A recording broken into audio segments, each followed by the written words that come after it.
Hello everybody, thank you for showing up and being part of this webinar. Welcome.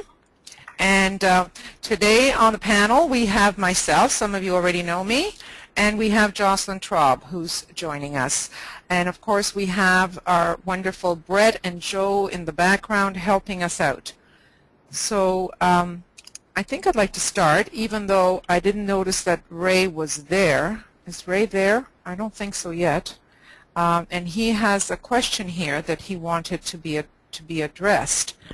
I'll start it anyway, and maybe even if he doesn't join us, he can always get this in the recording. So here is his first question. In the United Kingdom, especially, the organized religions are seeing a drop in attendance in church, and there is a lessening of interest in Christianity. Do you think that this is related to the passing out of Ray 6 and that an interest in mystic spirituality is related to the incoming of Ray 7? Also, in what other ways do you think we will see changes in everyday life regarding the incoming Ray 7? This is an excellent question because we are moving slowly still out of the Piscean age, which is the 6th ray, and we're moving into the Aquarian age, which will also bring in the 7th ray. Not through Aquarius, but through its very strong ruling planet, which is Uranus. As also, the second thing with the 7th ray is that the cycle, everything is cyclical, the cycle of the 7th ray is now coming in. Just like we're told that 4th ray souls are not right now that, there are not that many of them because the 4th ray is not really, hasn't cycled in, and we're not really part of that 4th ray energy. And yet, 4th ray governs the human kingdom. The 7th ray is now cycling in, and it's going to be around for quite some time. So we have it coming in two ways. Now, I can give a lot of information from the top of my head and, pretty good stuff, but I found some very good quotes, which I will be very happy to either post on the Student Union or send it directly to Ray, whatever the group wants to do. But what I did is I pulled out quite a bit of references here where the Tibetan tells us the relationship between the 6th ray that's moving out and the 7th ray that's moving in. So I will read it and we can actually talk a little bit about it, and Jocelyn can add some stuff to it as is needed. Some of it requires a little bit of elaboration, and some of it is very clear on its own. So basically, this is what he tells us, that the 6th ray fostered vision. And where do we see this? We see this in Sagittarius, right? Sagittarius is the 6th ray sign that gives us vision as well. And remember, the 6th ray always looks for the ideal, and the ideal is way up high usually. It's held very, very high. The 7th ray will materialize that which was visioned.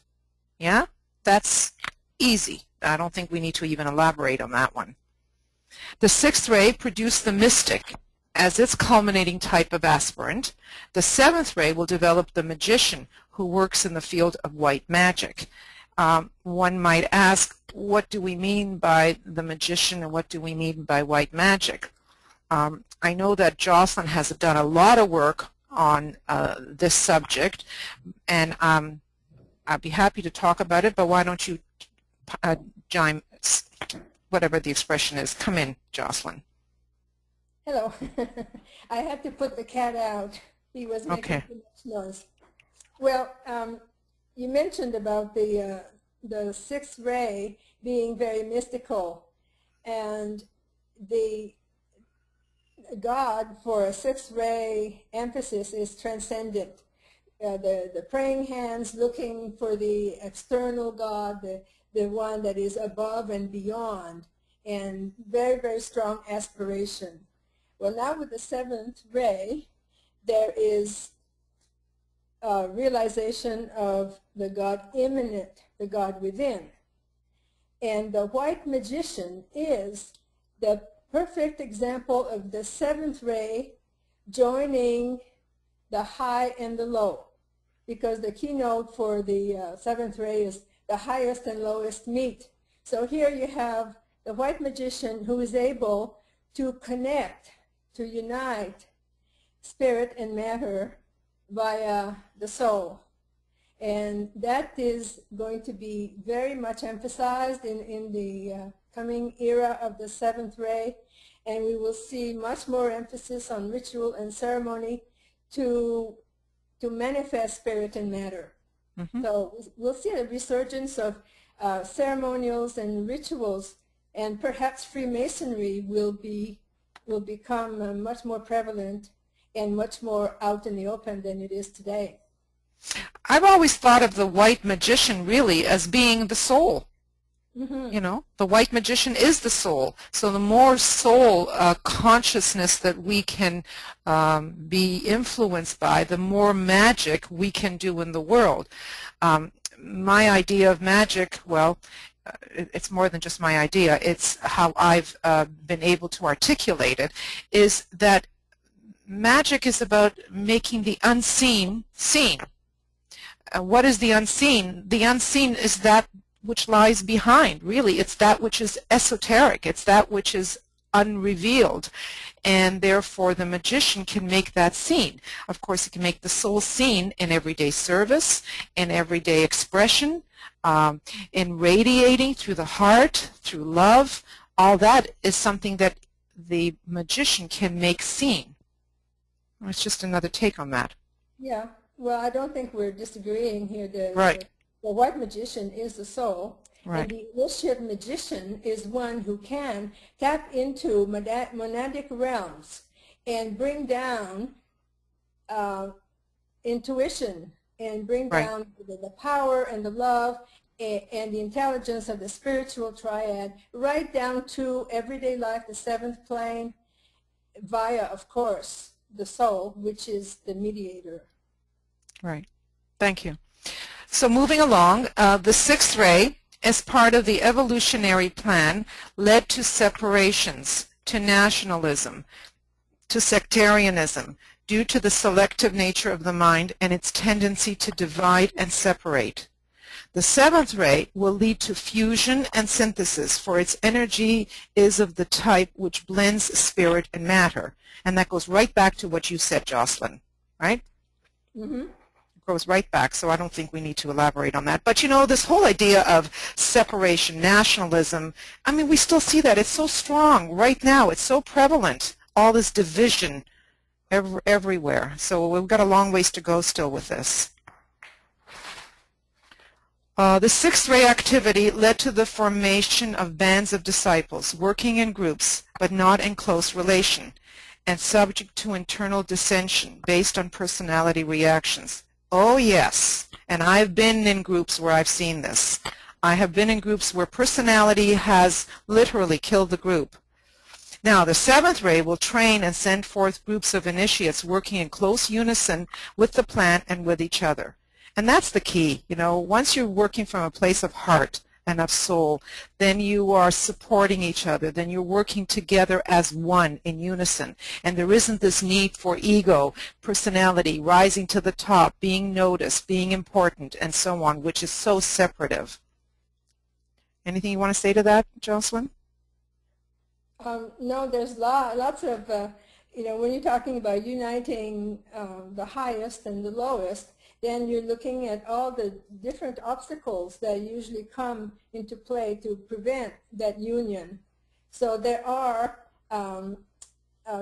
typical dualities that have existed forever, and they are archetypes, and they need to be mediated. Mm-hmm. They need to be, so spirit and matter, of course, but you know, we're very familiar with monad and personality being united by the soul.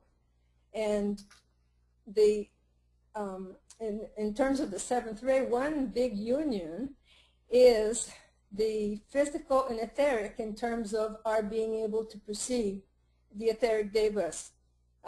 We are told that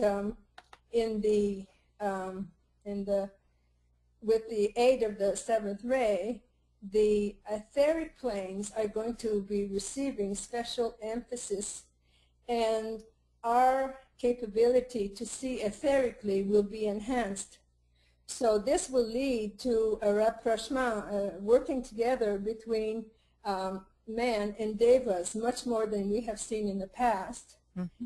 And also that collectively we'll be working on the etheric network of the planet. So at planetary level, the etheric infrastructure of the planet will be modified.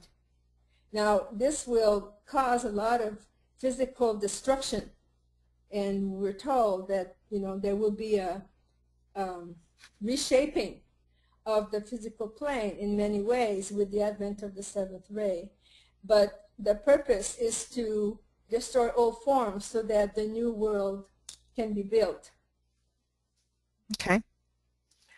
We're on to letter E here. The sixth ray brought the sense of duality to a humanity which regarded itself as a physical unity. Of this attitude, the academic materialistic psychologists are the exponents. Now, what is the seventh ray going to bring us? It will inaugurate the sense of a higher unity. First, that of the integrated personality for the masses, and secondly, that of the fusion of soul and body for the world aspirants. This is found amongst many psychologists who don't understand and really know the emergence of soul and therefore the crises, plural, that it can create within the psyche of the individual. And many psychologists do not understand, know how to deal with that. Their interpretation, of course, has very physical plane matter. They refer to a lot of physical plane activity as the result of the crisis people are undergoing, as instead of looking deeper to see what in fact is happening here.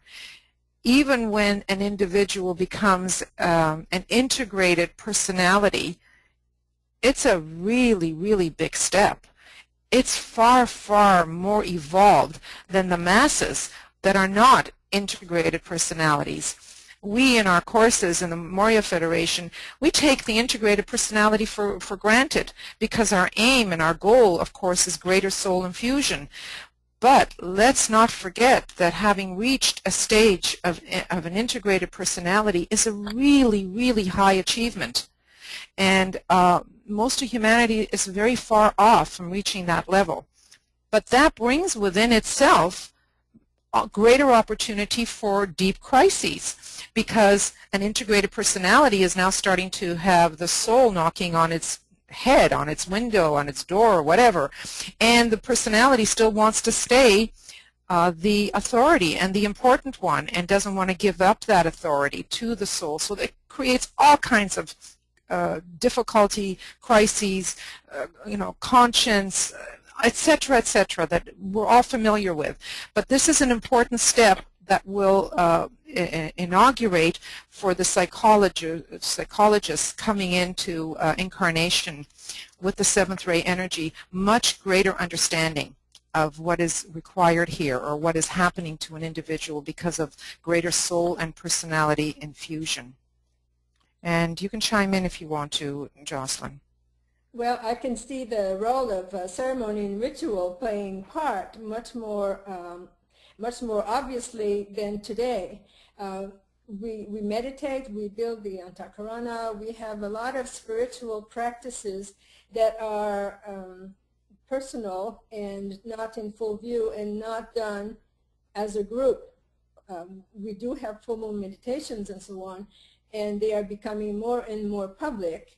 And I see with the seventh ray coming in, that will become much more dispersed throughout the world, not just among certain spiritual groups. That there will be a ceremonial aspect to personality integration and soul personality infusion that will be very process specific. There will be practical tools for creating certain conditions that facilitate union between soul and personality. So I see the seventh ray coming in with process and organization and structure to make it easier, to provide us with tools to be able to do this perhaps more easily than what we have now. Mm-hmm. Mm-hmm. I also see a ceremonial dissipation of karma. You know, we all know that sixth-ray emphasis, especially in the religious field, has created a lot of karma. They have done a lot of harm. And this needs to be redeemed. So the seventh ray will need to come into the picture here and help to dissipate this tremendous sixth-ray karma that is still being created today, big time. So there will be ceremonial emphasis for handling the sins of the past. And this is where I see Freemasonry and other very seventh ray, third ray organizations to really materialize these rituals so that they'll be more overt, more popular, and more effective. Mm-hmm. Yeah. I wish, anyway. Yeah, I mean, it's starting to happen. Ritual, I think, is taking on a much greater emphasis now than it ever did before. They're actually even role-playing and doing ritualistic things now with younger kids in various schools and places of education. Okay, we're going to move along. The sixth ray differentiates that aspect of the universal electrical energy which we know as modern electricity, produced to serve man's material needs. The seventh ray period will familiarize man with that type of electrical phenomena which produce the coordination of all forms. Eva? Yes. Are you reading text on your screen? Yes. We can't see it. Okay, so let's see why we can't see it. Do I want to go back to share my screen? Show my screen. Is that any better? Your screen seems frozen with no document on it. What I would suggest... Okay, should I reduce it? What I would suggest, we've had this problem before with Michael. What we do is we change the presenter briefly from one person to another, and then it picks you back up. Okay. So, do you do that? I can do that. Okay. Okay. Let me briefly do this. So you can see, guys, we have technical difficulties, and thank goodness we have someone that knows what they're doing. I hope. Mm-hmm. While we're waiting, how's my sound? Is it better? Very good. Yeah. Have you made the presenter show my screen? Let me just go show my screen. Much better. Is that any? Yeah. Much better. Okay. Now we can see. There we go. Move your mouse around. And is that still okay? Yes, it's kind of choppy, but we at least see the movement. Very good. Thank you. Okay. Proceed. All right. So I'm going to reread letter F. The sixth ray differentiates that aspect of the universal electrical energy which we know as modern electricity, produced to serve man's material needs.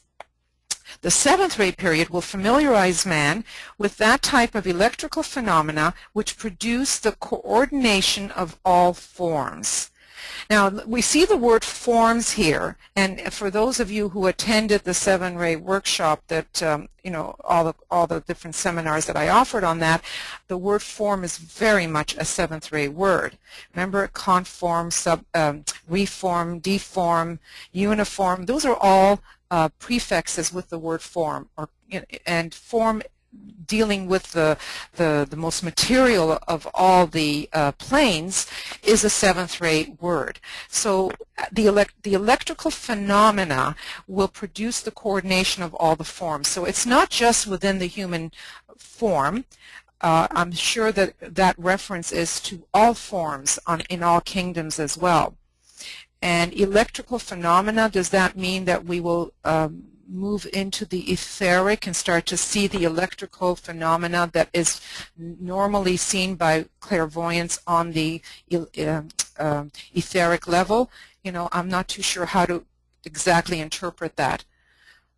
But, you know, maybe Jocelyn has some thoughts on that. Not beyond what I said about the electrical, about etheric side. Yeah, yeah. That's how I understand it too. Right now, the electrical phenomena that people, or not the electrical, but the phenomena that many people experience, whether it be in meditation or whatever, are distractions. But maybe later on, when more and more people have that ability, it'll be taken for granted and not be a distraction from moving forward and doing our spiritual work. Okay. Letter G, the sixth ray influence produces the emergence in men's minds of the following knowledges. Knowledge of the physical plane, light, and electricity. Now, you know, that's again, a thing that we all take for granted now. But, you know, if we read the Tibetan's work, and if we go back to his early writings, he said that areas of a lot of electricity and light, when it was originally discovered, and then as it became more used, was an indication of how much light, soul light, there actually was on the surface in the world. So the more light that there is, the more it is a symbol of how much light is within us. So we understand it from on a physical plane way, light and electricity, and this has been something that has, you know, through Edison and through other people, they've been working with that quality and understanding light on the physical plane. So it's not nothing new. It's been going on for hundreds of, well, not hundreds, but, you know, over 100 years now. The second thing, among the esotericists and the spiritualists of the world, knowledge of the existence of the astral light.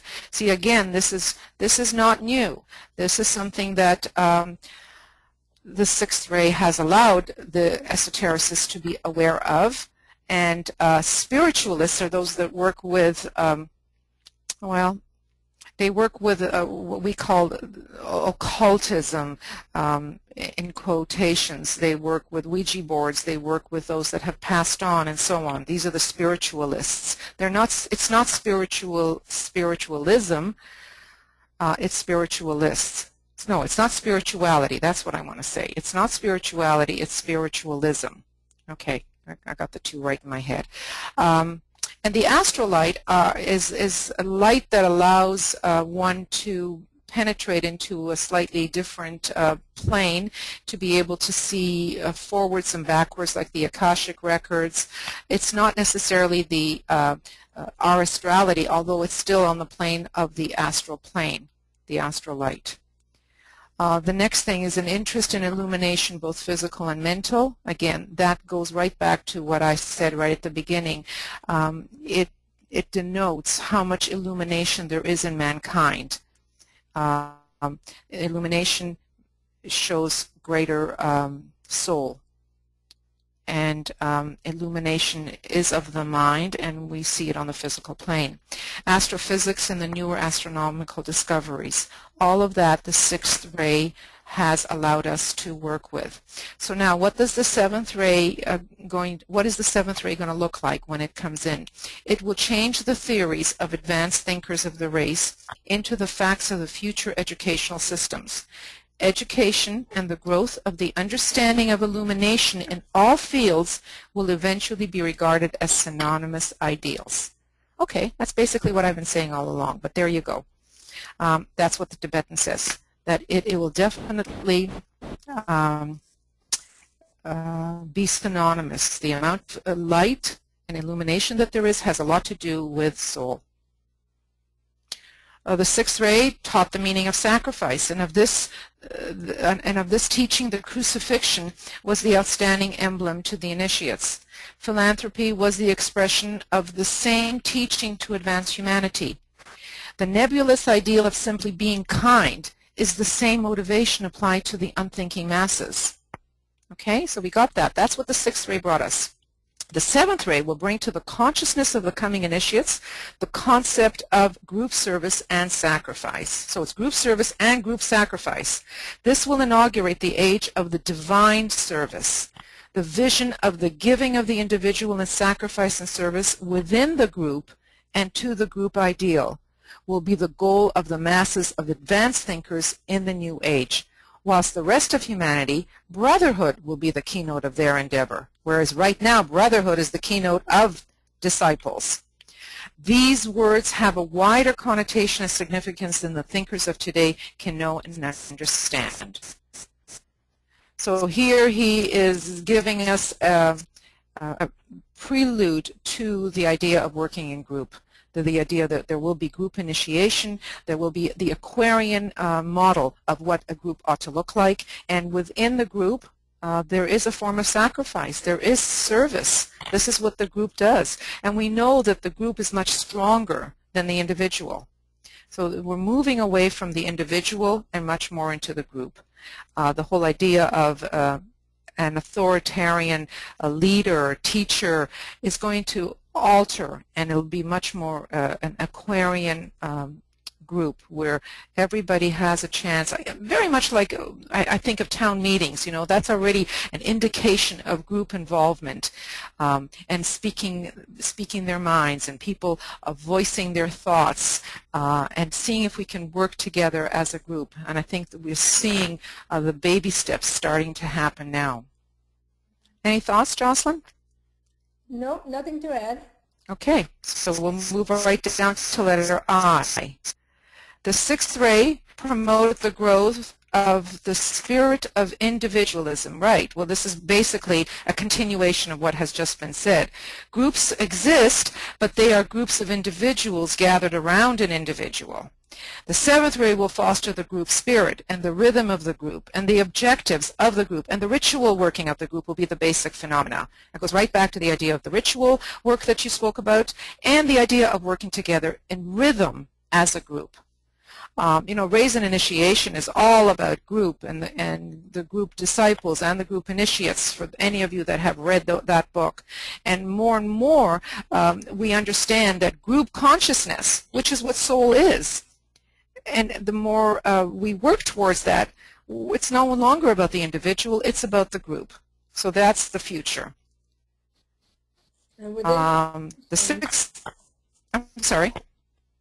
Within corporations, we saw that happening, 15 years ago, when it was realized that group work was essential to achieving corporate objectives, and that it was no longer the individual maverick who could know it all, do it all, and be responsible for everything.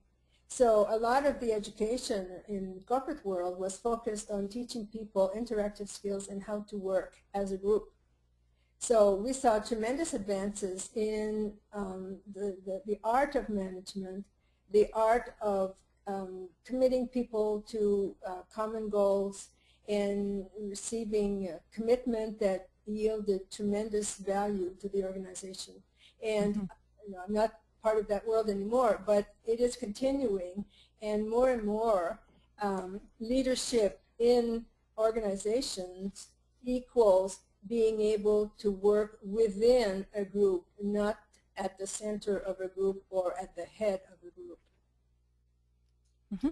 So the sixth ray influence conveyed to men the ability to recognize the historical Christ and to evolve the structure of the Christian faith, colored by a vision of a great Son of Love, but qualified by an excessive militancy and separativeness based on a narrow idealism. So we all understand that, right? It's the whole, well, the way most of the Christian faiths have been. They are separative, and it holds the Christ up as the one and only, and so on. The seventh ray will convey to man the power to recognize the cosmic Christ, that's a little different than the historical Christ, and to produce that future scientific religion of light, which will enable man to fulfill the command of the historical Christ to permit his light to shine forth. Basically, it's to work with the Christ consciousness.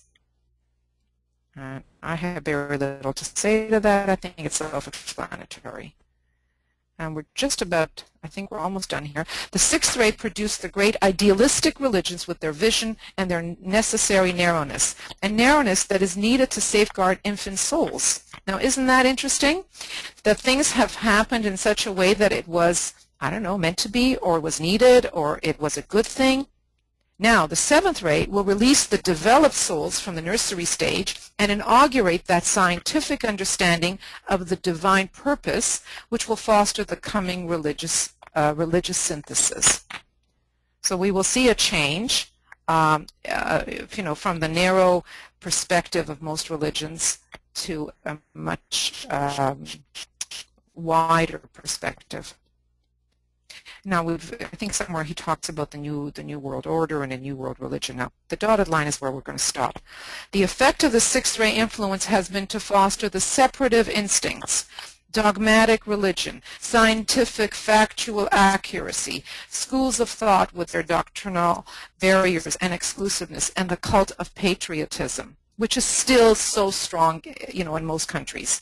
The seventh ray will prepare the way for recognition of the wider issues, which will materialize as the new world religion, which will emphasize unity but bar out uniformity. Now, I wonder if anybody's actually thought of the difference between unity and uniformity. It will prepare for that scientific technique which will demonstrate the universal light that every form veils and hides, and for that internationalism which will express itself as the practical brotherhood and as peace and goodwill between the peoples. So, it's a good place to end for the time being. There are more references here that I will send to Ray, or I can put them on the Student Union. So that's with that. And I just want to go back up to the top because the next question that was asked was, how, if at all, do you believe karma works out on a group basis? It's a very natural next question because we're just talking about the group and how the group is the way of the future. So how does karma work out in a group way? I know, Jocelyn, I'll give you a sec on that. I know that there is such a thing as national karma. There is karma that you pick up with the country that you're born into, the race that you are part of. For example, the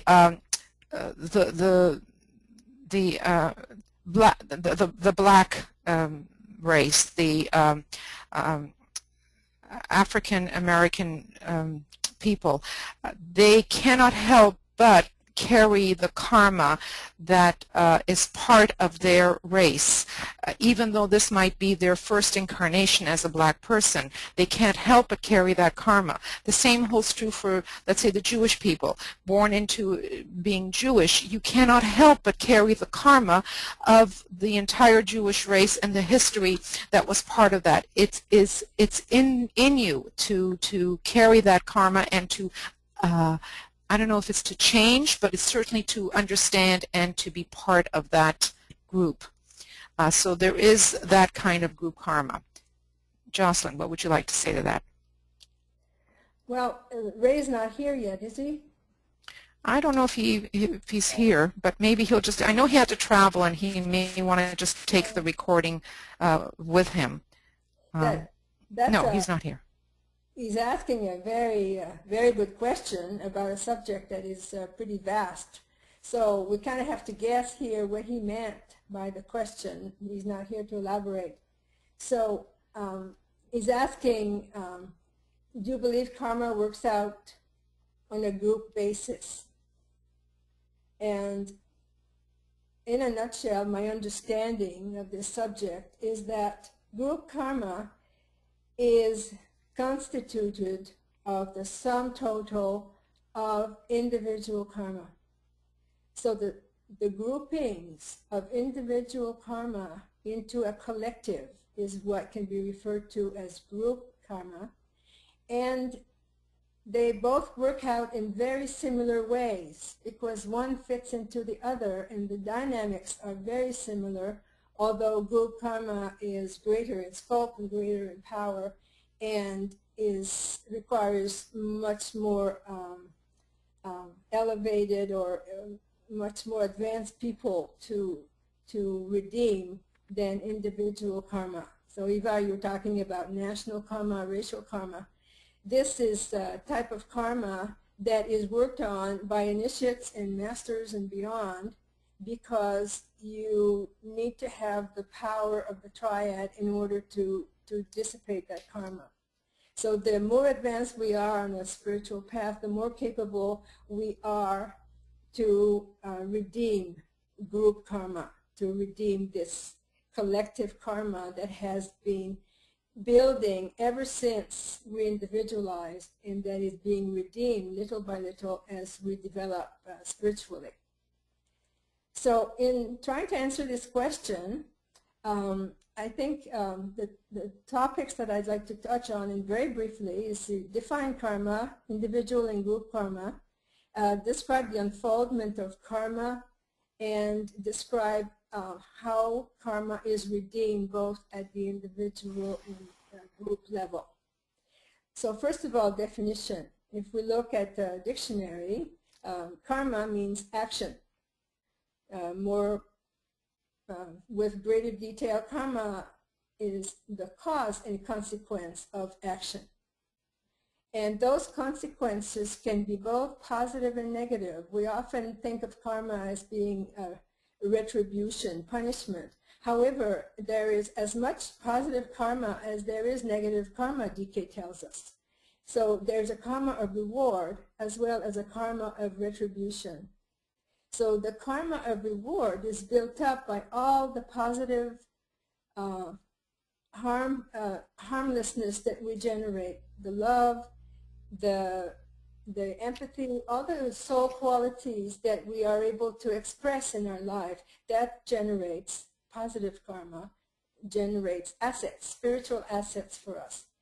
At the national level, if you have a country that spends, like the United States, they spend so much to help other countries and to feed the poor and to help the disadvantaged, that they are earning positive karma by being by being a nation who takes such care for human rights and making sure that disadvantaged people are helped as much as possible.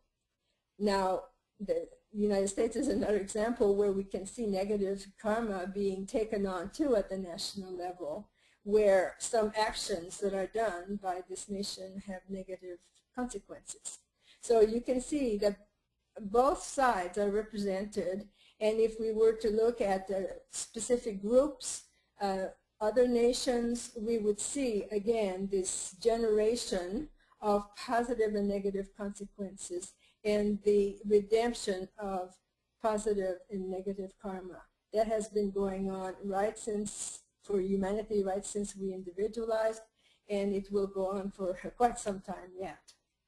So when I said that group karma is the sum total of individual karma, so we're talking here about the karma of a collective, whether we're talking about a family, a community, a race, a nation, and even the planet itself, because there is planetary karma as well.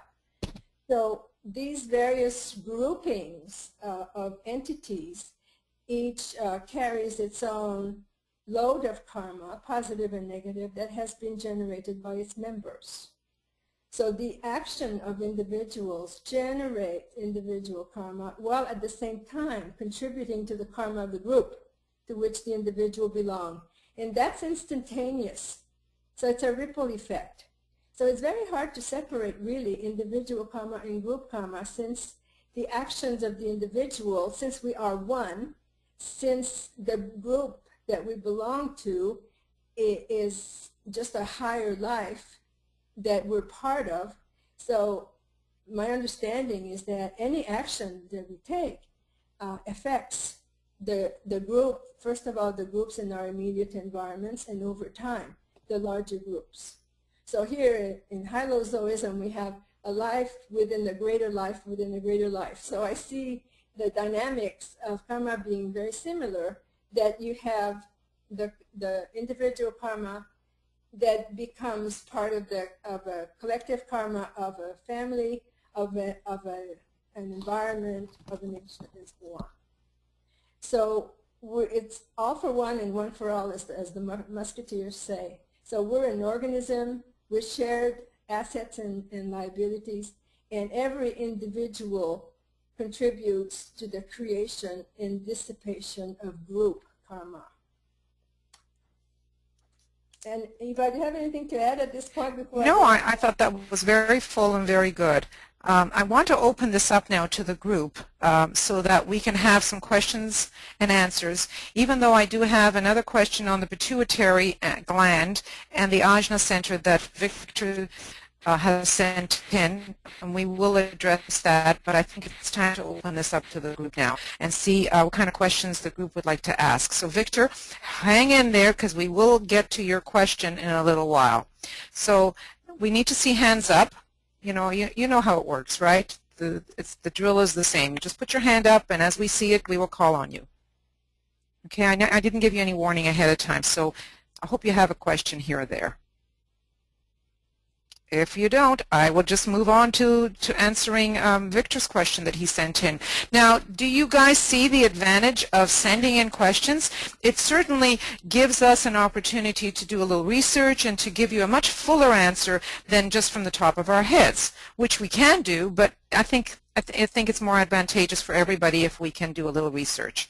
So, I don't see any hands up. I'll give you another couple of minutes. Anybody have any questions? Any question, just go for it, guys. So, I have something to add. If I could just add a little something about karma. Sure, go ahead. Something very interesting that I came upon that I'd like to share here is that DK says that initially, when we were infant humanity, there was no individual karma.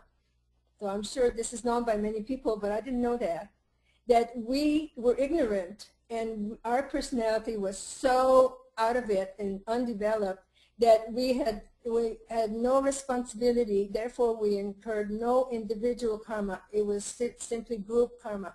So infant humanity as a group received this karma, but the individual was not responsible. And then as we evolved and our personalities became more stabilized, then we could make decisions on our own, and then we saw individual karma take place. Then we started earning good and bad individual karma. And later on, it reverts back to group karma after the third initiation on the way to the fourth, when the dweller on the threshold has been dissolved and conquered by the angel of the presence. Then this great obstacle is not there anymore for the individual initiate. So then he becomes a redeemer of karma for hierarchy, and then is most involved with karma at the national and planetary level. So you see how it was group karma, and then it became individual karma, and after the third initiation, then we revert back to being redeemers, saviors in terms of group karma. So I thought I appreciate that because I did not know that either. So that's a good piece. Thank you. Okay, we're going to move on since there are no. Oh, wait a minute! I see Yvonne. Yvonne. Excellent. Unmute Yvonne. Hi, Eva. Okay, well, you there? Hi, Yvonne. How are you? I'm good, thank you. How are you? I'm good. I'm about half through reading Lawson's book on karma, but I have some questions since we're talking on karma. How do you dispel karma? You know, the quick course on dispelling karma. I realize that infant humanity, I don't have any, but I've probably accumulated quite a bit over at the past. You know, it doesn't have to be a tit-for-tat kind of thing, but one of the surest way that the Tibetan always tells us is you live more in soul. You live in soul and you'll work off your karma. The more advanced you become along the path, the more you work off your karma, because that automatically takes in service. That automatically takes in the good that you do for humanity and for others, and that will work off karma. Jocelyn? Yes, right on. We already know how to do that because DK's teachings about cultivation of quality, about expressing soul quality, about offsetting our vices with virtues, his teachings on meditation, the building of the Antakarana, and then the service that is the result of soul contact, all of those practices, spiritual practices, are ways to disseminate karma. And I'd like to read a little definition here that is very broad, but it shows, the dynamics of the whole thing. So, karma redemption occurs when a stream of life energy is provided with forms of a higher vibration and directed away from that which inhibits evolution of consciousness and the manifestation of the plan. You see? So the redemptive process is to uplift the matters so that consciousness has a greater vehicle to express soul quality, and then further on to express monadic purpose. So we know already the techniques that are used to redeem karma, and DK said positive harmlessness is the key attitude, the key quality for replacing negative karma with positive karma. Mm-hmm. Thank you both. Any other questions on that? No, thank you both. It's the harmlessness, I think, is the key word. Yes, it's the harmlessness, and harmlessness is a big category, because we have over the years, we have all kinds of references on harmlessness, and the more you read on harmlessness, the more you realize it is all living as a soul. You look at the Dalai Lama; he is the epitome of harmlessness for us right now on our planet. Look how he behaves vis-a-vis China.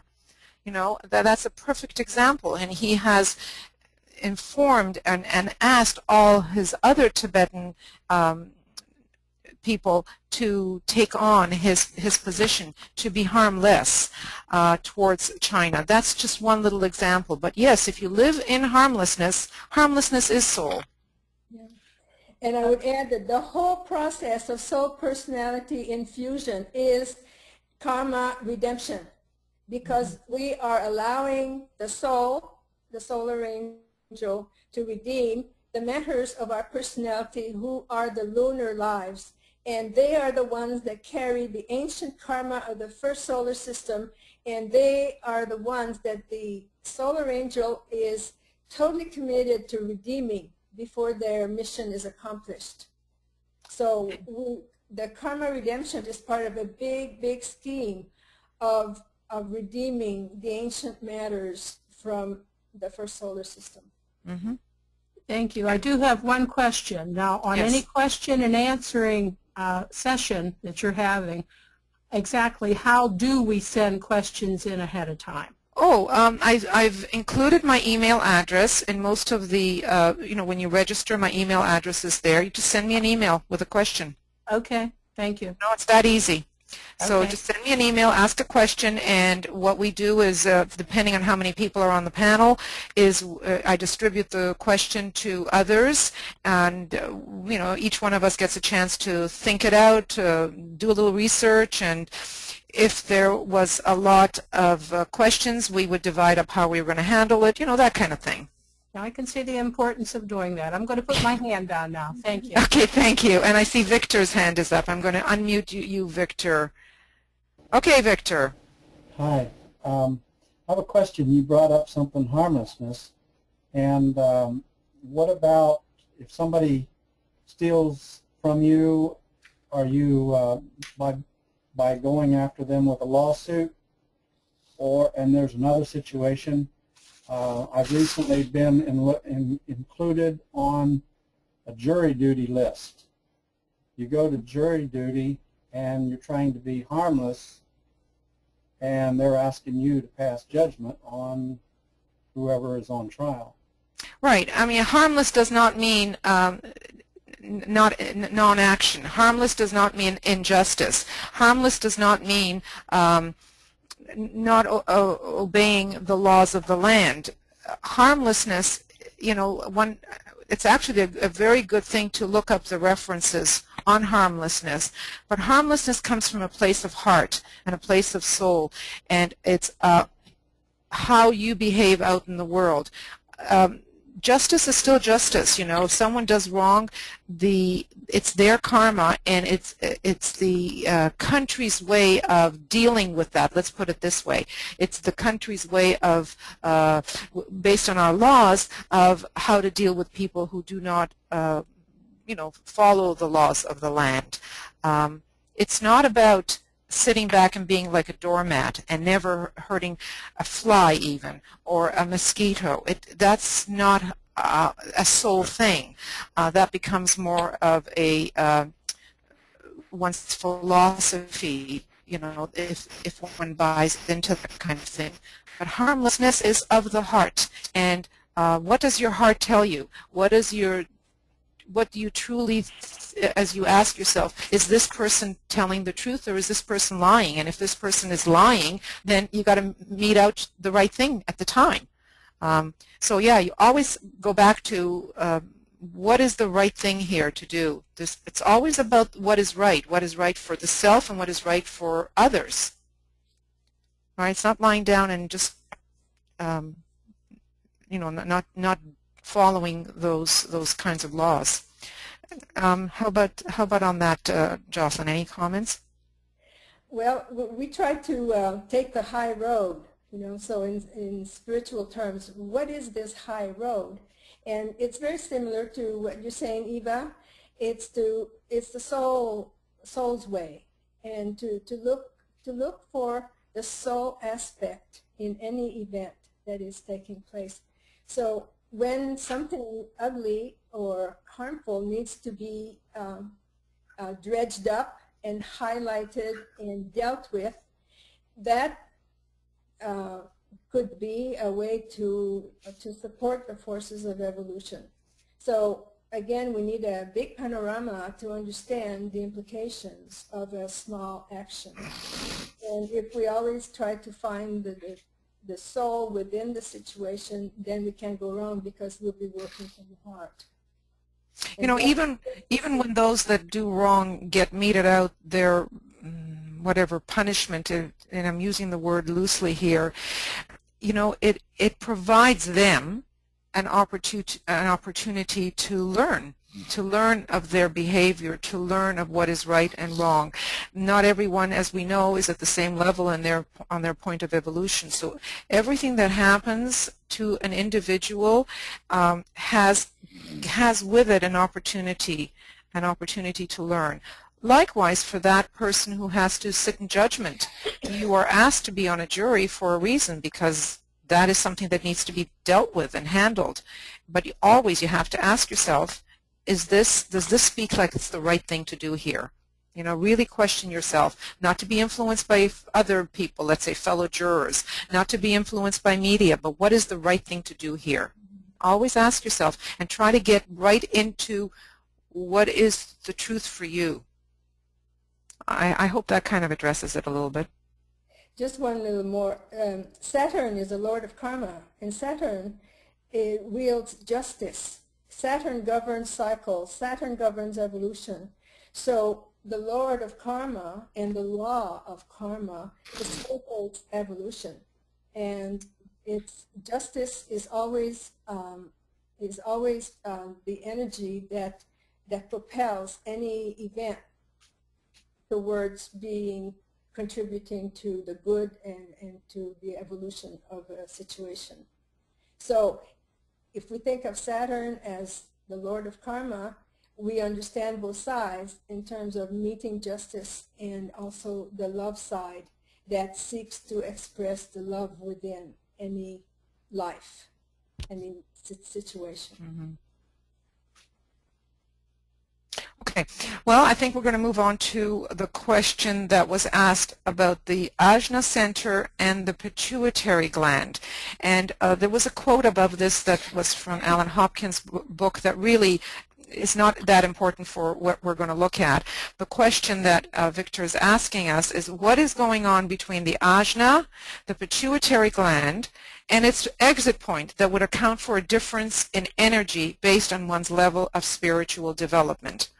And he goes on to say that he's always been interested in the pituitary gland and why some people get a tumor there, and that his aunt, now deceased, had a tumor and so on. So there's a real great interest in this, and I'm wanting to understand the ajna and the pituitary body. So a little bit of references here for you, and I can send this on to you too if you'd like, and because there's lots of references that we're not going to deal with all of them today in our session here.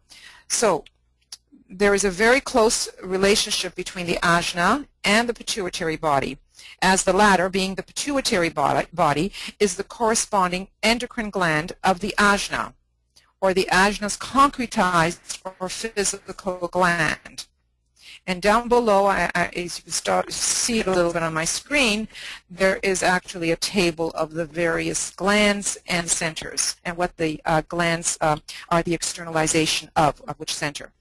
The light of the personality is expressed through the ajna center, and its externalization is the pituitary body. So when we meditate, many times in our early meditations, one of the things that when I used to, I think it was even Lucis's Trust, or was it Michael's early meditations that I did many, many years ago, it was always to bring the vehicles of the personality up into the ajna center, knowing that the ajna center is the distributor, the controller, and the integrator of the entire personality. So the ajna center is all about the personality and all its functions. It's very much like the dial of a radio. I know right now we don't have dials on radios, but think back of a few years ago when we had dials. See, the dials can tune you into various stations and can adjust the static and make it clearer, etc., etc. Well, that's what the personality, that's what the ajna center does with the personality. It controls the personality, it coordinates the personality, and it allows the energy to be distributed through the personality. But the gland for the ajna is the pituitary body. So here's a simple table of chakra and gland correspondences. If you're not yet into the year where we're doing the health will deal with all this when you're doing the health course. So with the head, you have the pineal, right? With the ajna, you have the pituitary body. The heart is the external gland is the thymus. The throat is the thyroid. The solar plexus is the pancreas. And the sacral are the gonads, which are your reproductive organs, and the base are your adrenals.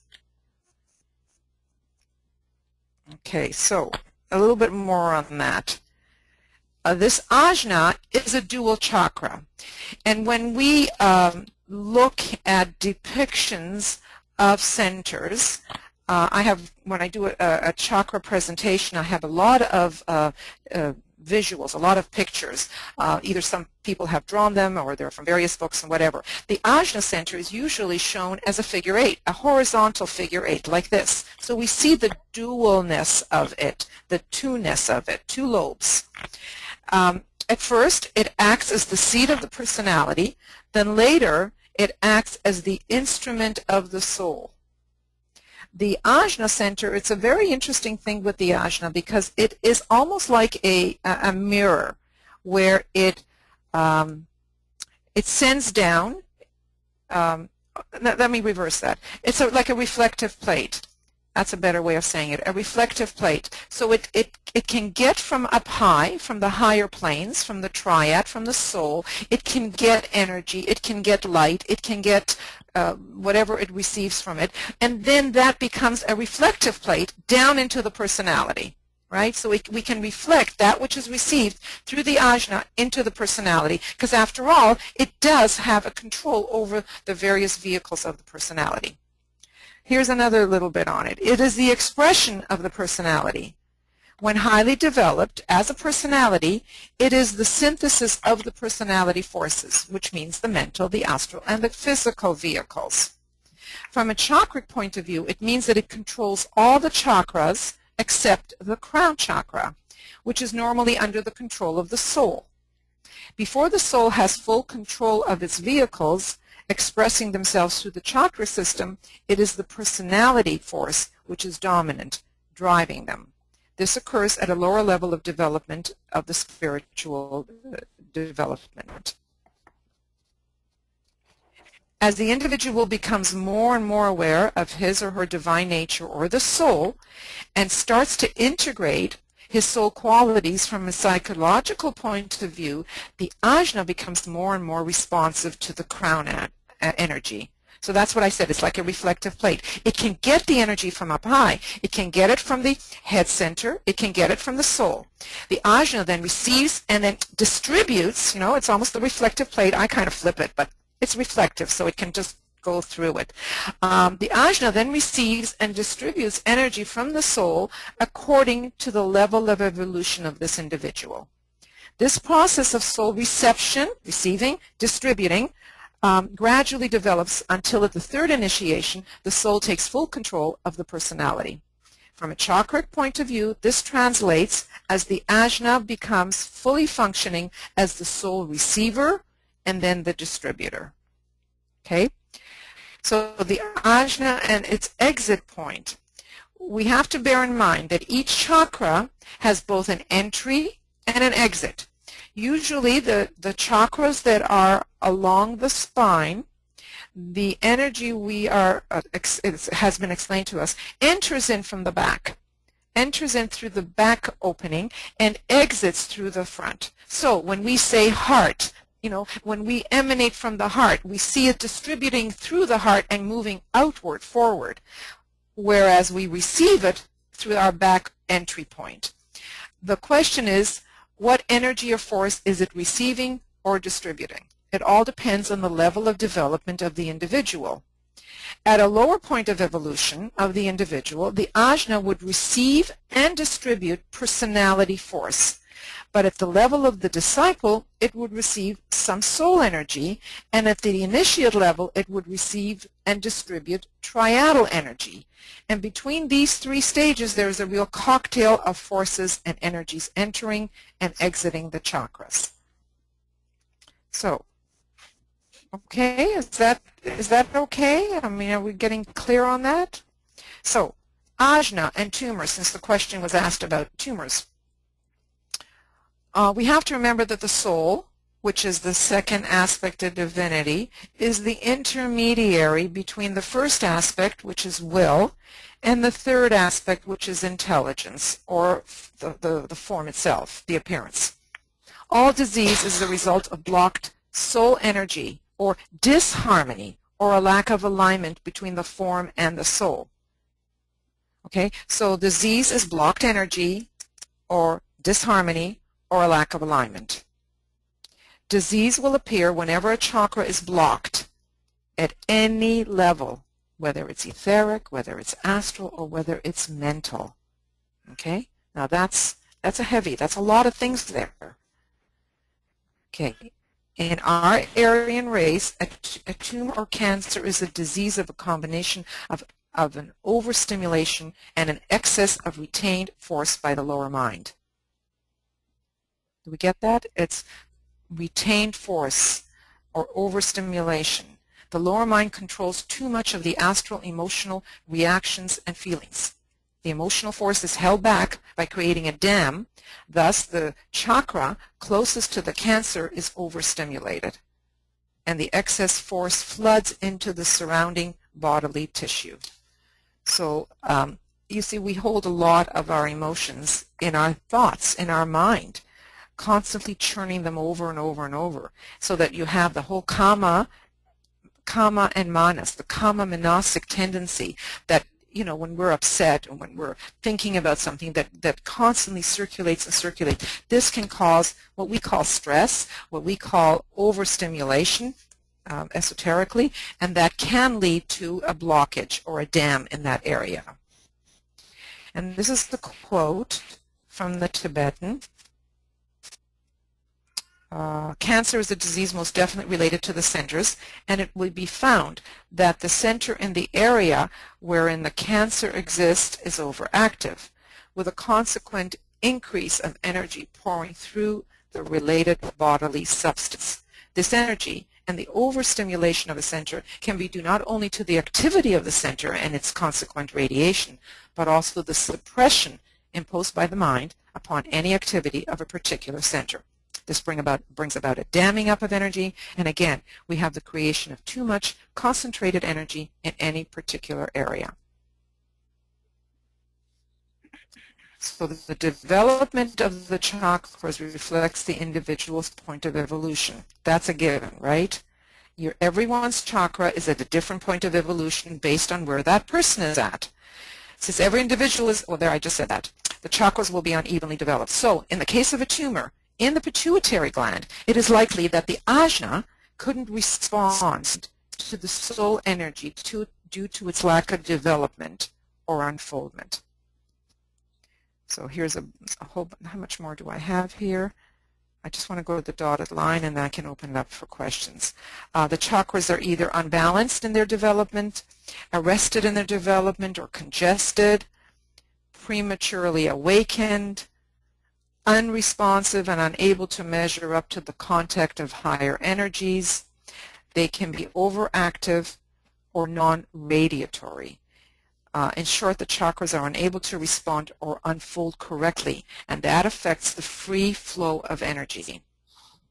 So the Tibetan has offered us 2 more quotes, and then I'll open it up to comments and questions. Today, as there is an uneven development with some centers unawakened, others overstimulated, and with the centers below the diaphragm overactive, like your solar plexus or your sacral center.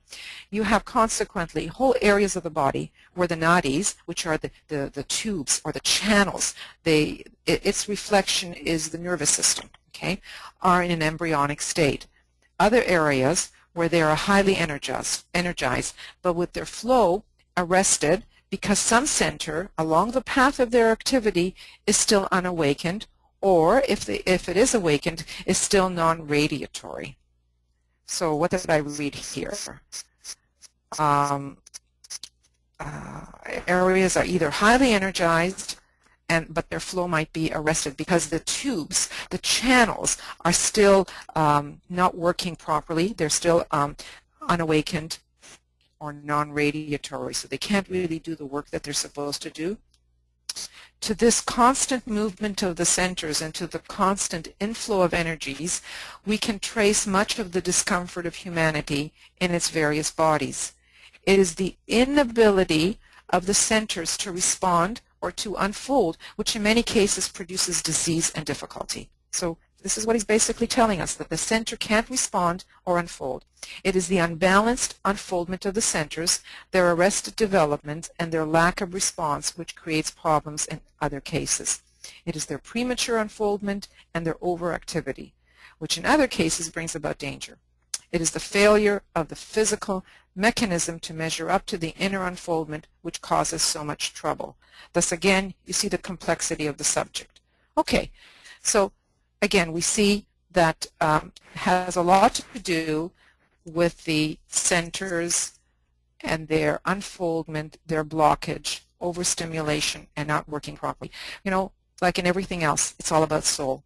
Soul will automatically adjust and cause the center to work at its optimum.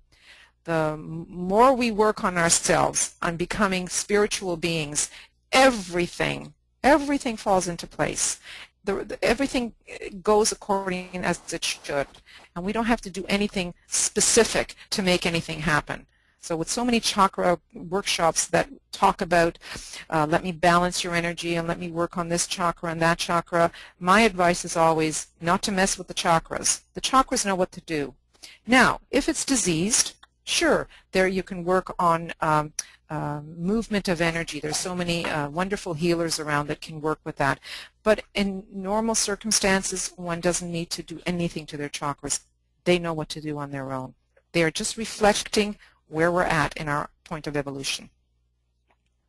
So, any comments, any questions? This is the time, guys. We've got a good 20 minutes here. We have no more prepared questions and answers for you. This is open to all of you to ask questions, comment on what you've heard thus far, and so on. So we're going to see your hands going up, right? Hands go up.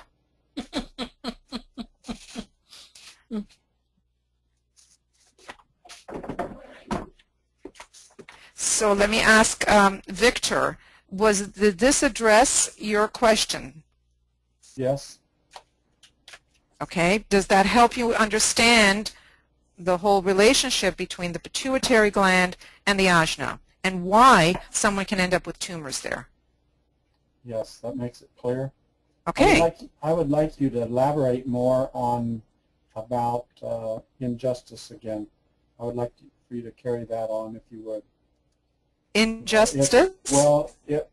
If somebody steals from you, in one position, you know it's just, in my mind, it's somebody doing something maybe as a test to me to see how I'm going to react to it. But if they harm you financially or otherwise, to me it's like, let them go. And then there's another part of me that says, yeah, but it's financially, they robbed me or they stole from me. So. Well, not knowing the situation, it's hard to comment how one should be, but always look within oneself to see what kind of a charge you have with all of that. Is there a charge? If there's a charge, it's usually an emotional thing. But if the emotions are out of the way, and then you ask yourself, what is the right thing to do here, then you might be able to get a sense of the right next step in all of this. If it's unimportant, then you don't have a charge. If you want to say just let the person go because it's no big deal, you don't have a charge to it. And maybe that is the way to do it for you. But if it's a really unjust thing that this person has done, then there are consequences. And whether it's suing someone, whether it's calling the police, whatever it is, there is a justice system, and the justice system is there for a reason. It does take a toll on the person pursuing the justice system, without a doubt. Then you have to ask yourself, is it worth it? I know many people don't go about suing because it's not worth it, because it does take a toll, emotionally and physically and mentally. Also, bottom line is, again, it's got to come from the heart. What is the right thing to do in this circumstance? Was it an accident? Did the person was the person acting out of a place of evil? Was he acting out of a place of ignorance, and so on? Well, I can add here that there is such a thing as divine justice, and it's called the law of karma. And this person who has done harm has incurred karma, and karma is a boomerang, and there will be retribution from which the person will grow. It may not be next week, it may not be this year, or even in this life. However, this person will have to redeem the karma that he or she has caused, because whoever generates it must dissipate it. So the high road is whatever feels what the soul would do. And as Eva said, you know, what's the heart position here? Because karma will take care of justice in terms of what this individual has done. That's right. That's right. It's something, you know, the average person does not understand. You know, I've taught my grandkids, and my daughter has taught the kids, what goes around comes around. It's that simple. You don't have to do anything. Many times it'll happen on its own. What goes around comes around. So justice will, from a karmic perspective, will find its way. And it may not be in my lifetime or your lifetime, but that's why people, I don't know, suffer, and that's why people have things, and then we say how lucky they are. It's all based on karma to some degree, you know.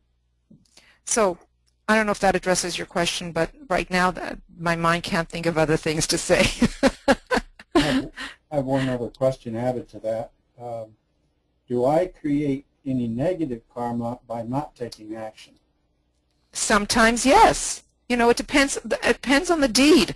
See, it's not. There's nothing black and white here. There's nothing that's cut and dry, saying, well, if I don't do this, then you know, it doesn't work like that. I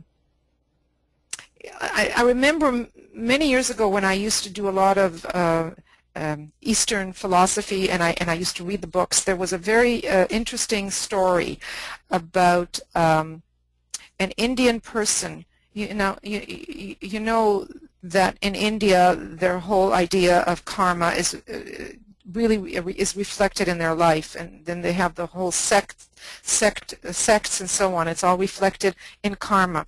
So this Indian person was walking along the river, and he saw someone drowning, and he asked himself, well, what do I do here? Do I go in and save that person? But what is the right thing to do here? If I save the person, am I intruding on this karma and this person's destiny if I go in and save him? Or do I mind my own business and just follow the path that I'm on? And this became a whole discussion in this book as to which path to follow. Am I going to be doing bad karma to myself if I go in and save this person who should be drowning because that's what he's meant to do? I'm just here by accident, and so on. So, you know, it causes one to really think, am I doing the right thing? Am I doing bad karma? Am I doing good karma? I don't think we need to think about this, really. I think if we start thinking about it, we end up like the people in India. You know, the lower sect will not, or the higher sect will not go with the lower sect because that's the wrong thing to do because their destiny is meant to stay within their caste, and so on. The whole caste system is based on karma and based on the state that you are born into, which is then your destiny, and then you can't change your destiny. Whereas the spiritual approach is you do what is the right thing to be done at the time. What is, again, of the heart. Are you going to let someone drown? I mean, aren't we out here to help one another, to be compassionate, to be of service? You don't let someone drown. If they're going to drown, they're going to do it on their own when you're not around. If you're around, you're there for a reason, and then and it's your position to help. Jocelyn, I saw a smile on your face. Yeah, that's the key, I think. You got to get closer to the mic. I cannot hear you. You wouldn't be there if you weren't meant to do something that's positive. That's right. That's right. So justice, I mean, we're not the lords of karma. We do not mete out the justice. The justice takes care of itself. But we always have to ask ourselves, are we in alignment with what is right? You know, that what is my motive here? Is my motive vengeance? Is my motive to get this person to pay back what he or she has done to me? Or is my motive here what is justice? And you know, the mind can play tricks on yourself. You know, it can do a lot of damage by saying, yeah, that the person deserves that, and so on. So again, there's no clear-cut answer here. I'm just thinking that I might see if I can find a compilation of harmlessness and send it to you. There'll be a lot of reading, but you can read that. Okay? Yes. Okay, Victor. So Vera, I have you unmuted. Hi, Vera. Yeah. Hello, Eva. Hello, Jocelyn. Yes, I emailed my question yesterday, but never mind. Okay, I'm sorry, but I didn't receive any. You know, somewhere along the way there was a glitch. Okay, sometimes I come across with statement that our body, being say mental or astral, can change, transition from one ray to another during incarnation. And I don't know if I understood it right, but if that is correct, then what would be the purpose, and mainly what would be the mechanics of that process? How can, say, mental body can change during incarnation from one ray to another? In reading the Tibetan's letters to his disciples, you know, he had 24 disciples, there were, I think, just 2 places where he told the disciple that he or she was in transition, moving from a 6th ray soul to a 2nd ray soul. I haven't come across him telling anybody that they were in transition and moving on their lower vehicles. So I would have to see a reference to that, to see it in context and to understand what is being said there, if it is the Tibetan that's saying that.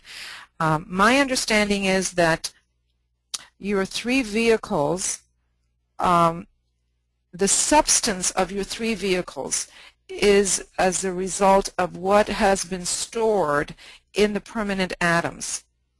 And before incarnation, these permanent atoms attract to themselves matter of the same rate of vibration as what has been stored in those permanent atoms. Then the soul designs pretty well the purpose of the life and what it is that the individual, you, has to work on in a given incarnation, thereby creating or offering certain qualities that are ray qualities to the vehicles, because this is all part of the mosaic that you have in a given incarnation to work on your purpose, to learn how to deal with those ray qualities, to learn how to move through life with them. So it's not haphazard. There definitely is a plan. Why it would change, I don't really know, and I don't understand that. So I would have to see a reference, is all I can say. If you can come across a reference and send it to me, I would gladly investigate that and get back to you on that. Yes, thank you for that, because that makes sense. My understanding was the same, that it's not just haphazard, that it just cannot be switched from overnight. And yeah, so maybe it was a reference to the soul transitioning, and I took it as the lower body. Okay, thank you very much. You're welcome. All right, we have Constance next. Let me unmute you, Constance. You do have your hand up. Yes, hi, Constance. Hello? Are you with us, Constance? Okay. That isn't working. So let me see if there's anybody else. Okay, there's Ani. Let me unmute Ani. Hello, Ani. Hello there. Thank you so much for the program. I do have a question. Can you hear me okay, first Yes. of all? Okay. A little faint, but I can hear you. Okay, well, let me move my mic up a little bit. I'm also Much better. battling. I have a cat here that's trying to attack the wires. Well, Jocelyn just went through that at the beginning. In fact, he just unplugged me, but it's still connected. Oh, well, I'll let it go. I'm sorry. You mentioned earlier, and I hope I understood you correctly, that when you were early on in your training that Michael gave you some exercises or practices to help you develop. Is it possible to get something like that? Or is it somewhere in one of the Bailey books? You must be referring to meditations that I've talked about. I took with Michael the MSc course way back in 1988, 89. 90, something like that. So they were part of the meditations way back then. Trying to think, what was that in reference to? I think yeah, to the personality and the Ajna Center. Right. So I don't have anything that was of Michael's. But when I used to, when I had a center and I used to give people a lot of homework to do in the classes, I have some very simple meditations that probably include that. I can maybe see what I've got in my library of meditations and see what would be useful and what would kind of take that in and send it off to you. Thank you so much. Okay, and that would... I really appreciate that. Those are very simple meditations that I'm sure at this point you would find them a little elementary, because that basically was teaching people how to, relax the physical vehicle, to relax the emotional, and then later on bring it all up to the Ajna Center.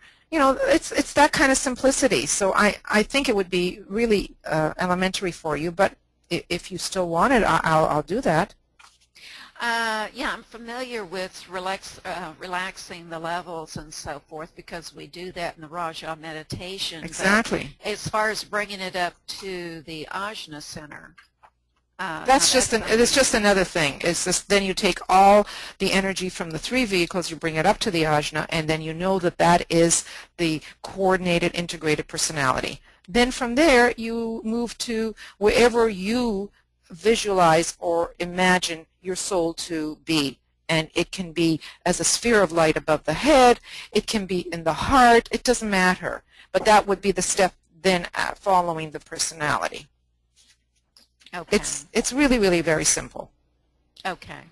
Okay? All right. Well, thank you. I'm going to go back to my cat. Okay. Okay, thanks. Okay, I have BL here. Hi, BL. Hi, Eva. Hi, Jocelyn. Hi, everybody. I just wanted to mention that, you know, there are, as Ani mentioned, there are the Raja Yoga meditations, and the first 2 years in the Great Quest, which is, she's just finishing the first year right now, they do in fact go through some of those. That the second year will continue with that, and it goes through, you know, the meditation on harmlessness. It goes through all of the commandments, all of the rules, so you get your opportunity to meditate for a month on all of those. And right. Then, of course, when you get into the Quest Universal, the meditations become a little more complex, and they are designed to match the study material all the way through the 7-year program. So right. I just wanted to bring that up. Right. So, you know, as I said, it would, if I sent her something, it would be very, very elementary. It's what I would offer to absolute beginners who haven't got really a clue on how to meditate. It's just to teach them how to go through each vehicle. Most people don't think of themselves as having even vehicles or know that they have vehicles. Most people don't understand the esoteric definition of what a personality is. So it's that kind of basic meditation. But thank you very much, BL. So anybody else? Mary Bell. Okay, let me unmute you. And little by little, I'm unmuting everybody, and you're staying unmuted because I haven't muted you back up. So Mary Bell, hi. Hi, Eva. Can you hear me? Yes, I can hear you. Well, I was just listening to the conversation with BL and the other member about Raja meditation, and it sounds like they're going through some training. And I'm very much interested in learning Raja meditation. So is there anything out there that people can send me a link to? That, you know, I would ask Kay. Okay, yeah, I would ask Newman. Kay to ask, you know, ask her how you could have a link to that just to take a look at the meditations. It's not my domain, you know, it's part of the administration's department. Right. Okay. Okay, well, thank you, Eva. I so much enjoyed this webinar, and every time I hear you, I learn something new. Oh, that's good. It's meant to be like that, so that's a good thing. Well, thank you very much, Eva. You're very welcome. So, guys in the back there, I don't know how to remove all these hands up. So I don't know whose hand. Oops. I don't know whose hand is up. I just put mine down. And so, Victor, I see your hand up. Is it really up, or is this still from before? It's up. It's up. Oh, okay. Go ahead. Yeah, I have 2 questions. One is about writing essays, and that we're going in the dark half of the year. Are we first-year students supposed to do an essay? And also my second question is about the astrology. The soul, if it's on a one of the crosses, the mutable cross, is that soul not very advanced when it is in the next life? Does it go from mutable to fixed, and then to, is it a progression? Okay, you're asking really good questions. This area creates tremendous confusion for all people that are learning astrology. the fact that you as an individual have you, well, what are you calling your soul? Are you calling your soul your ascendant? Is that your soul? Right. I'm sorry? Yes. Okay, that is not necessarily... It's mutable.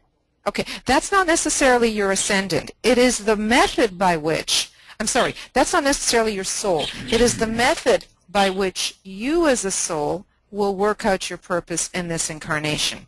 It doesn't mean that this is your soul. That's the first thing. The second thing, whatever cross one finds their ascendant or their sun sign on has nothing to do with your point of evolution. Has nothing to do with that.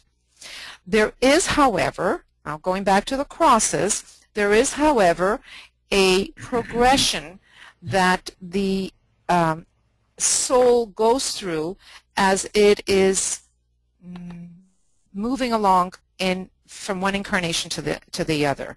It is true that in the early stages, the soul, now that doesn't mean that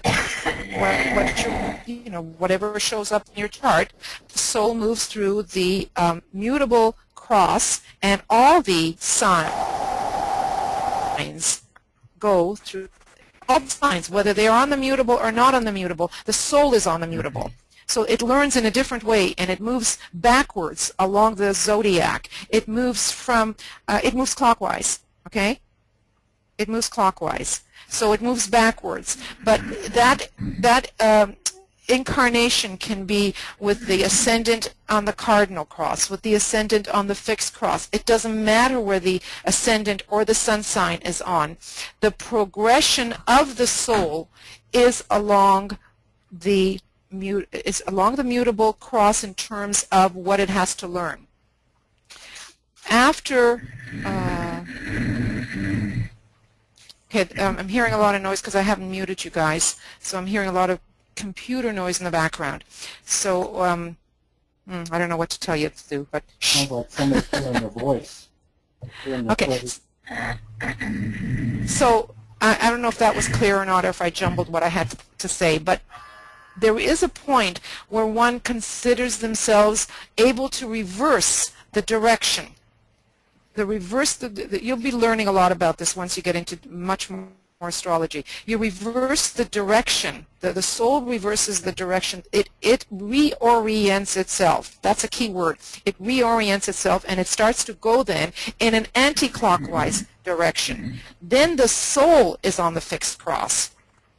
But again, and that's the cross that most aspirants and disciples who have reoriented themselves find themselves on, the fixed cross. This is the cross of the new group of world servers. This is the cross that is the cross of consciousness. And you can be there for a long time until after the third initiation, whereby, between the third and fourth, whereby the soul will move on to the cardinal cross, still on the reversed wheel. How can you tell where the soul is if the ascendant is not necessarily the That soul? has nothing to do with it. It had nothing to do with it.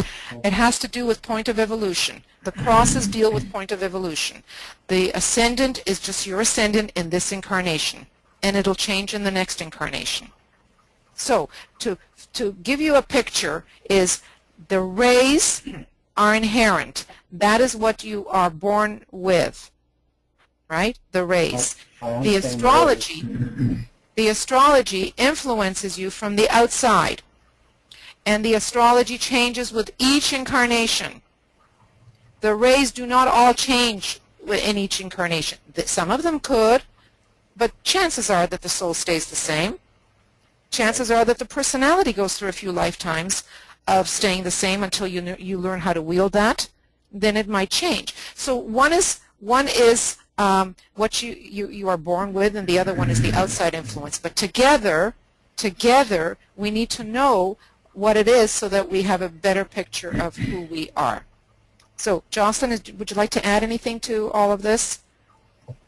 Yeah, it is a complex subject, and you've done a good job answering that. I would just say that it is the personality that evolves. It is the personality that needs to better itself. So the position on the path is determined by the vibrational resonance, the personality of the soul, how much the same they are, how much the personality can express soul in the daily life. So the soul itself is a high initiate. It's the personality that's in terms of facilitating that expression in the lower worlds. So the point of is the point of evolution of the personality in terms of its being able to express soul in the lower planes. Thank you for that clarification there. Okay, I'm looking at the time, and I think our time is up, and there's still a lot of hands there, so I don't know if they're fresh hands or old hands, but I think we're going to have to go. Could you briefly answer the one on writing essays? Oh, writing essays. For the very first year, I think you will get that very shortly, and it will be to read a book, and I think it is Initiation Human and Solar, and then you need to trace it in your own words. I don't remember exactly what the instructions on that are, but you'll... Yes? Excuse me. Yes. The instructions for that can be found for the Great Quest Level 1. It's Section 7. It'll give you the guide to writing the paper, and it gives you the instructions on who you have to do the paper on. I think it's actually, this year, I think it's a astrological profile on a famous person. So it's changed from last year. No, this is for Great Quest Level 1. What you're talking about, I think, is for the preparing for Great Quest. Oh, could be. Each level has a different paper that would be required. But they're listed in each section of the campus. So go to your homeroom and look at about section 6 or 7, the one that begins the dark half of the year, and it will give you instructions on the paper. Okay, excellent, BL. Thank you. Excuse me, number 7 is still locked on the last time I looked at it. Oh, it's locked for you. Because we're still doing 6. But 7 should just have been opened. Let me go to Leonie and have her unlock it. Okay, thank you. Okay, so thank you everybody for attending, and this has been recorded, and you'll have it available in a few days, and you know, it's there. So again, thank you all. Yvonne, I see your hand. I just wanted to say goodbye. Thank you, Yvonne, and bye-bye to you. Bye-bye to everybody. You know what? I'm going to unmute everybody so we can all say goodbye to one another. Can you all see each other on this thing? No. Yeah, you can all see the names. I'm going to unmute you all. So, okay, thank you very much. Okay, so bye-bye, everybody, and thank you all for attending. And please, when we do this again, send in your questions. Thank you, Eva. Okay, Thank you. Thank you. Good night, everybody. Bye-bye. Bye-bye. Okay, I'm going to stop the recording.